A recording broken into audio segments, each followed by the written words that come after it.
introdutoriamente me veio à mente, enquanto ali pensava, num fato que me aconteceu quando ainda seminarista, na cidade de Cabedelo, na Paraíba. Um senhor vinha bastante à igreja e depois começou a falhar e ausentar-se. E eu procurei esse senhor. Ele era um estivador, trabalhava no porto de Cabedelo. E perguntei a ele por que das ausências, por que ele estava deixando a igreja. Demorou um pouco, ele conseguiu se abrir e disse: é porque eu queria ser diácono na igreja e eu não consegui ser diácono. Então vi que não era ali o meu lugar. No meio da conversa eu perguntei: mas por que o senhor deseja tanto ser diácono? Qual é o objetivo? Aí, a minha surpresa, ele disse: é porque eu queria ganhar algo da igreja. E eu não sei de fato quanto é que ganha um diácono. Então eu queria saber quanto era para poder participar e me oferecer para o diaconato. Eu quero ser um diácono na igreja.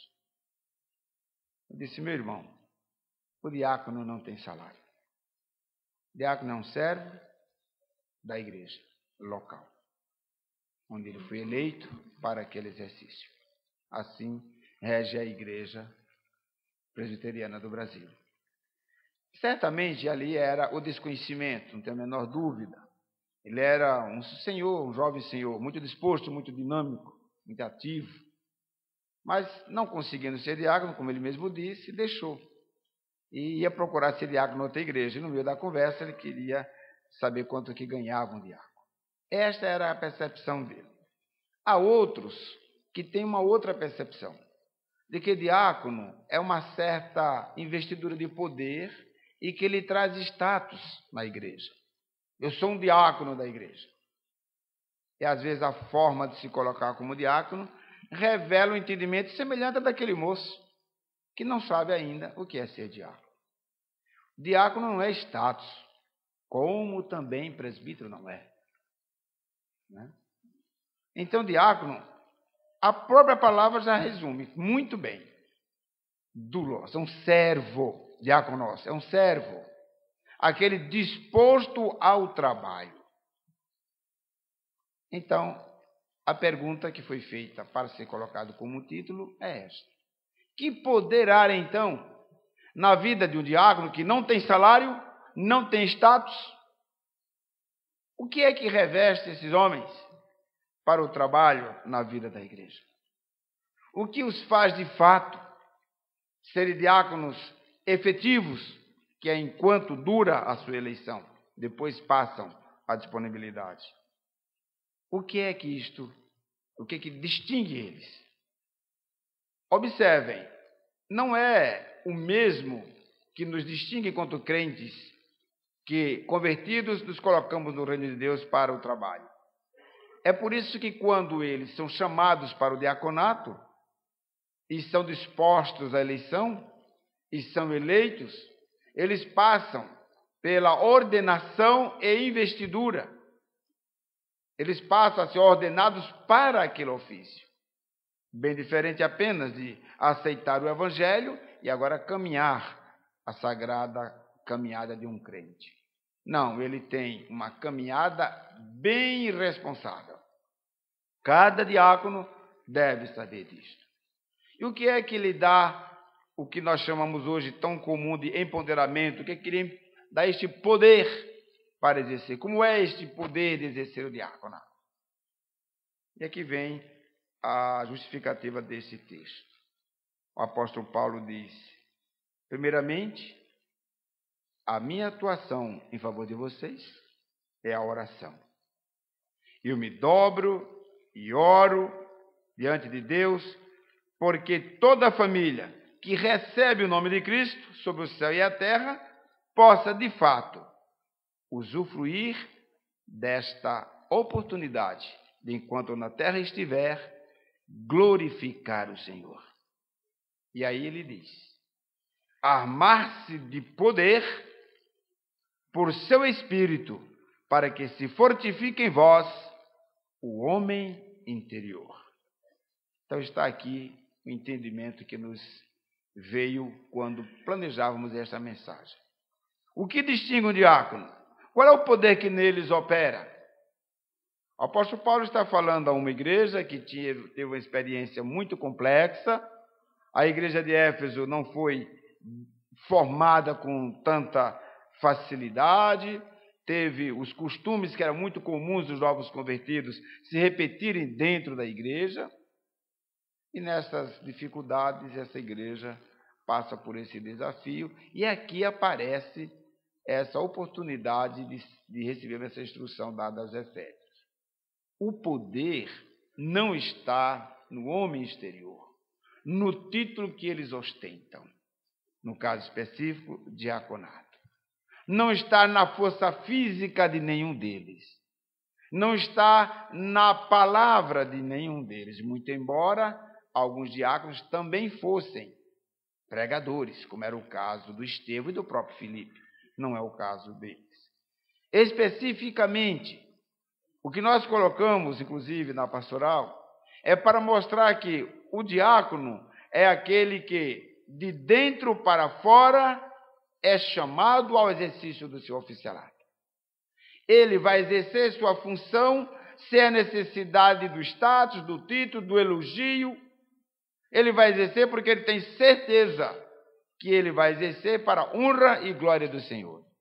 E isto não se faz sem o fortalecimento do homem interior. Então, aqui está o que podemos entender como de onde vem essa força. Como é que uma pessoa que já tem uma labuta tão grande na vida secular, no lar, nos estudos, e ainda se desdobra para se dedicar à igreja? Qual é? De onde vem essa força? É quando essas pessoas começam a tratar o seu interior. Vai percebendo que o que faz eles serem uns bons diáconos são os tratos interiores que lhes são dados. Nesse caso aqui, observem que Paulo dizia: eu oro por vocês. Então, as orações da igreja em favor dos diáconos, as orações das suas famílias, das esposas, das mães, dos pais, em favor desses diáconos, é também um dos instrumentos que vai moldando a vida dos diáconos, para que eles, de fato, tenham este poder de exercer uma função tão difícil quanto a função de ser diácono. Eu oro para que em vós se fortifique o homem interior.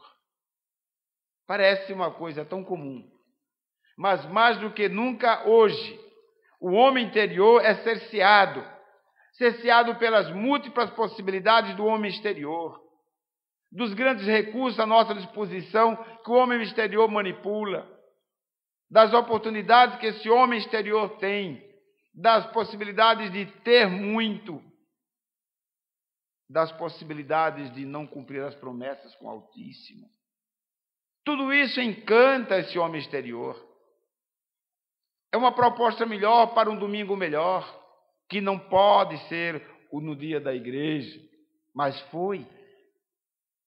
E ele, como um diácono, negligencia o que prometeu. Só a força do homem interior faz ele levantar-se e ir para os seus compromissos, faz ele dedicar-se a esta causa. É a força do homem interior. Esse é o poder, amados, que faz um diácono ser uma bênção na vida da igreja e no seu reino. Por isso eu oro, dizia Paulo, que se fortifique em vós este homem interior. Este homem interior é o homem novo nascido. É aquele novo nascido que vai estar em constante guerra com o velho homem. Ora, quantos exemplos teríamos para mostrar exatamente os desacatos que muitas vezes nós, como pessoas, sofremos e nos envergonhamos em perceber que o homem velho venceu o nosso homem novo. Que o homem velho venceu o homem interior. Que a nossa fala, que o nosso olhar, que a nossa atitude, que os nossos gestos foram do homem velho. Que derrota! Ficamos tristes. Percebemos que, de fato, o homem interior está fraco, porque o exterior venceu. Lhe fez pensar o que não devia, falar o que não devia, agir como não deveria agir, deixar de fazer o que disse que faria, e depois bate aquela tristeza enorme, porque o homem interior está lamentando a sua fraqueza. Igreja de Vila Otália, orem pelos seus diáconos, para que esse homem interior se fortaleça. É isso que vai fazer ser um bom diácono. Não adianta decorar a construção da igreja, decorar suas responsabilidades. Isso tudo é exterior. Se o homem interior não for alimentado, essas coisas ficam apenas no intelecto.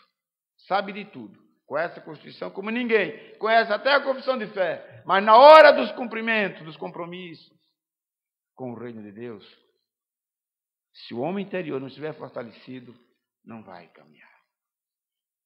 Outro argumento maravilhoso. Tereis assim, se cuidar desse homem interior, tereis assim a força de compreender com todos os santos o que é a largura, o comprimento, a altura, a profundidade e de conhecer o amor de Cristo. E aí vem o que eu queria argumentar, que sobrepuja todo o conhecimento, a fim de que sejais cumulados até receberdes toda a plenitude de Deus. Lembro-me muito de uma vez também, numa dessas andanças, e não recordo qual a igreja, uma das pessoas na Assembleia de Eleição de Diáconos perguntou, levantou a mão, quando eu pergunto, a Assembleia está pronta para o voto? E uma pessoa levantou a mão e disse, pastor, é possível uma pessoa analfabeta ser o diácono da igreja? E eu disse, é possível. Porque o poder que este diácono vai precisar não está necessariamente no seu intelecto. De onde eu tirei isso? Daqui. Conheça Cristo, que será o melhor diácono. Aprofunde-se no conhecimento de Cristo. Porque é isso que faz com que você dedique-se a esta causa e sirva a Ele. É engano imaginar que só os intelectuais dirigem o destino dos ofícios da igreja. Eis aqui uma lição extraordinária. Quem conhece a Cristo é capaz de discernir essas coisas. Por isso coloquei na pastoral. Sabe o que exige? Capacidade de discernimento. Discernimento das coisas espirituais não se dá pelo entendimento intelectual. É o conhecimento de Cristo que sobrepuja e leva cativo todos os outros conhecimentos. De onde vem esse poder? Do cuidado interior. E esse cuidado interior se dá quanto mais o conhecer de Cristo. Isto é que a igreja precisa. A igreja precisa de homens e mulheres que conheçam muito bem a Cristo. E para esse oficialato, muito mais, meus diáconos, muito mais. Conhecer para que alcance esse grande resultado na vida do Senhor. Que a mão divina os leve. E aí eu me reporto aquele episódio da Assembleia. Quantas pessoas que, enquanto não sabiam ler, em nossa pátria, aceitavam o Evangelho, num país de 33% apenas sabiam ler. E a maioria do país não sabia. O Evangelho sendo pregado, as pessoas aceitando o Evangelho. E sendo homens e mulheres dedicadas à causa. No caso da nossa igreja. Homens sendo eleitos para os seus ofícios. Com poucos recursos, lendo, soletrando, encontrando maior dificuldade de manusear a Bíblia. E a igreja sendo implantada e crescendo até os dias de hoje. Por quê? Porque cuidavam do seu interior. Porque aprofundavam-se no conhecimento de Cristo. Assim, diáconos, este poder vai ficar disponível para vocês. Este é o poder que nós operamos. Concluo. No verso 20 ele diz: aquele que pode, por seu poder, é ele que pode. Aquele que tem um poder. Porque o poder que nós opera é ele, não está em nós. Aquele que pode, por seu poder, que age em nós, faz além, infinitamente além do que nós podemos pedir e conceber. Amados, não está no vosso limite. Está no limite dele. Se coloca a serviço dele. Ele pode fazer infinitamente mais. Trazer ao nosso conhecimento, trazer a esta igreja, trazer a esta cidade, coisas maravilhosas pelas mãos operosas de quem cuida do seu interior, conhecendo mais e mais de Cristo. Eis aqueles que com poder se apresentam para o serviço. Por esta razão, volto ao tema que foi abordado já aqui esta noite. A Ele, a glória na igreja e em Jesus Cristo, por todas as gerações, pelos séculos dos séculos. Vejam como nós tratamos o momento da nossa contrição, lembrando que nós precisamos nos arrepender dos nossos pecados para ter uma glorificação aceita. E agora, como diáconos trabalhadores, o poder que em vós opera é exatamente um cuidado com a vida interior, conhecendo o bem de Cristo, para que glorifiquem legitimamente e levem a sua igreja também a esse serviço. Essa é a missão da igreja, que cada um honre e glorifique a Deus para sempre, de modo aceitável. Então, quando o diácono está zelando pelo cumprimento do seu dever, de um culto ordeiro, ele não está fazendo uma atitude policialesca, ele está tendo uma atitude de um diácono zeloso, para que o culto não seja atrapalhado, para que nós tenhamos um culto ordeiro do ponto de vista da reverência a Deus que está a receber este culto. Este é o cuidado. E qual é esse? Por quê? Porque somos a melhor igreja? Não. É porque temos a certeza de que este é o culto que agrada a Deus. Seja aqui, ali, onde estiver, esses homens, esta igreja que aprende este tipo de ensinamento, sabe muito bem que a sua conduta num culto é para que a glorificação prestada a Deus neste lugar seja aceita por ele. Este é o trabalho dos diáconos também, um deles. E isso parte genuinamente deles. Não tem nenhum trabalho de academia de polícia para ser diácono, mas tem um trato da vida interior. Eu não posso ser diácono se o homem velho vence. Eu não posso ser nem crente, quanto mais um diácono. Então, enquanto esse homem novo estiver enfraquecido, o homem velho vai vencer. E é essa a tristeza do cristianismo. Estudávamos hoje, na classe dos jovens, o livro do C.S. Lewis, Cristianismo Puro e Simples. Ele levantando a leitura do cristianismo na Inglaterra no pós-guerra. E ele dizendo, perceba que vocês não conheceram o Evangelho. Ora, dizendo isso para uma Inglaterra confessional, inclusive. Talvez isto esteja nos acontecendo. Estamos diante de uma igreja com um homem interior enfraquecido. Que os nossos lares não deixem isso acontecer. Sirva nos vossos lares o pão interior. Tratem disto, porque isto vai repercutir aqui na igreja, vai repercutir lá fora. O mau alimento te faz frágil espiritualmente. O papel da igreja, orar como Paulo orava. Oremos de joelhos por nossa igreja. Oremos de joelhos pelos nossos diáconos. A responsabilidade dos amados é grande. Que Deus nos dê essa sábia orientação que Paulo passava à igreja de Éfeso. Cuidem do homem interior. Como cuidar, Paulo? Conhecendo mais de Cristo. E o que é que eu ganho com isso? Uma obra extraordinária. Infinitamente mais do que planejamos ano a ano como junta diaconal. Que Deus conceda aos amados essa consciência, esse desejo e essa certeza, e a igreja que elege os diáconos tem a responsabilidade, e não só seguir suas orientações como autoridades investidas que são, mas, sobretudo, permanecer em oração para que esses homens tenham um interior muito bem alimentado, conhecendo mais e mais de Cristo, para poder dizer, sim, sou um servo, tão somente o servo. Amém.